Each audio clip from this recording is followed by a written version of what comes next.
Hey guys, it's Brandon Miniman from Pocketnow.com, and this is the hardware tour of the Samsung Propel Pro, now on the AT&T network in the US. Let's talk about the hardware on the device. Overall, the device has a nice feel in hand, except for the fact that it's completely covered in shiny chrome mirror-like finish from top to bottom. So it's very slippery in hand, which kind of feels nice sometimes, but other times it really is problematic because it can slip out of your hand easily, or it's a fingerprint magnet, or it's prone to scratches. There was actually a similar device like this released in Europe with a slide-down keyboard called the i620. It didn't have this shiny coating. For some reason, when they bring it to the United States, they chrome it up, they make it extremely shiny, because I guess that's what Americans like. They like shiny, chromy things, and so that is why we have a device that's completely covered in a mirror. Anyway, so let's move around the device. Let's start at the top. At the top, this is not a front-facing video camera, it's actually a light sensor, which is pretty rare for non-touchscreen Windows mobile devices, which is good. Helps to regulate the backlight so that you don't use that much battery. Over here is the speaker. Over here is the 2.55-inch non-touchscreen display, and it's 320 by 320 pixels. This is the first Windows Mobile non-touchscreen device to have this resolution. Why does this matter? I'll show you exactly why. Over here, I've got the Blackjack 2, which has a 320 by 240 display, so that's 80 fewer pixels. Want to see the difference? Here, I'll show you.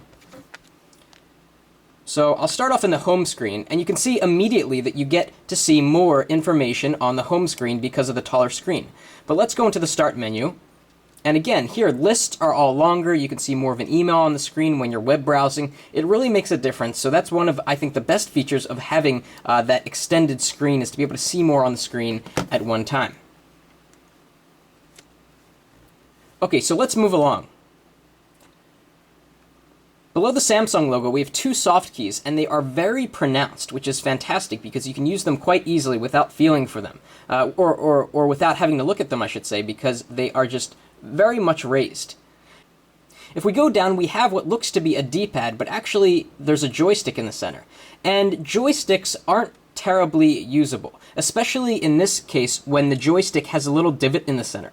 So if it was raised on the outside, I could imagine that it would be easy to use, but because it's got this divot, when you're trying to use it, you actually have to position your finger up here to go down. And it feels weird on your finger, and it's not fast, it's not easy. If you're flipping through a long email using this D-pad, you're probably going to get a sore thumb. I think this is one of the biggest problems with the Propel Pro, is this annoying joystick.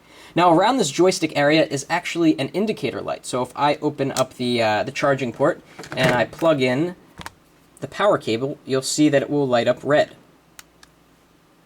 like so. And when it's done charging, it will turn green. If you have a new email, it will light up purple, and some other random colors as well. So moving along, and you can see how many fingerprints it's picked up already. Here's the call start button, the home button, back, and end. Now, this device has a slider, and one of the greatest parts of this slider is that it's functional. So you can answer a call by opening the slider. Terrific. You can end a call by closing the slider.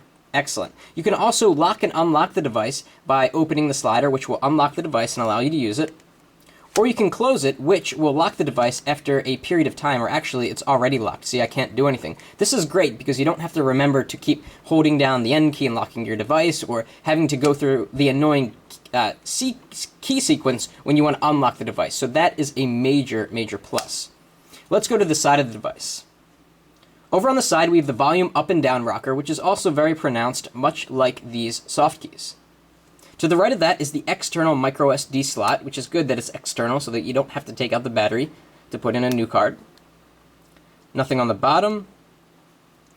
On this side, we have the proprietary jack for audio, charging, and syncing. And I did not find a converter jack in the box that connects to this port that allows you to listen to 3.5mm audio. Hopefully that was an omission, because that's a much-needed accessory. And to the right of that is a camera button, which will power the camera on the back. And the camera on the back is 3.0 megapixels. It's actually autofocus, which is pretty rare for kind of a mid-range smartphone. And it's got this fantastic brushed metal coating to it. I wish they had used that on the rest of the device, rather than this cheap mirror plastic that looks like junk after you've used it for a few minutes. Along with the 3.0 megapixel camera, you have a self-portrait mirror, but no flash, unfortunately.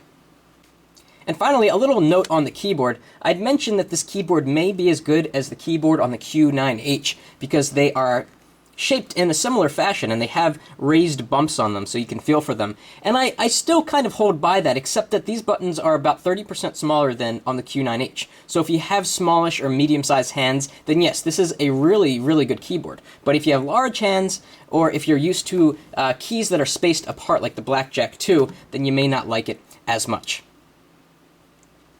So that's it for the hardware tour of the Samsung Propel Pro on AT&T. Overall, I really like the 320 by 320 display. I like the functionality of the slider. I like the keyboard. What I don't like is this horrible finish all over the whole device that makes it a fingerprint and scratch magnet, and I also really don't like this D-pad. I think that was a horrible, horrible idea in terms of usability. It really takes away a lot of usability and really hurts this phone a lot. We'll be back with a software tour of the Samsung Propel Pro, and for more on this and other Windows mobile devices, be sure to follow us on Twitter at twitter.com/PocketNowTweets. That's it for now.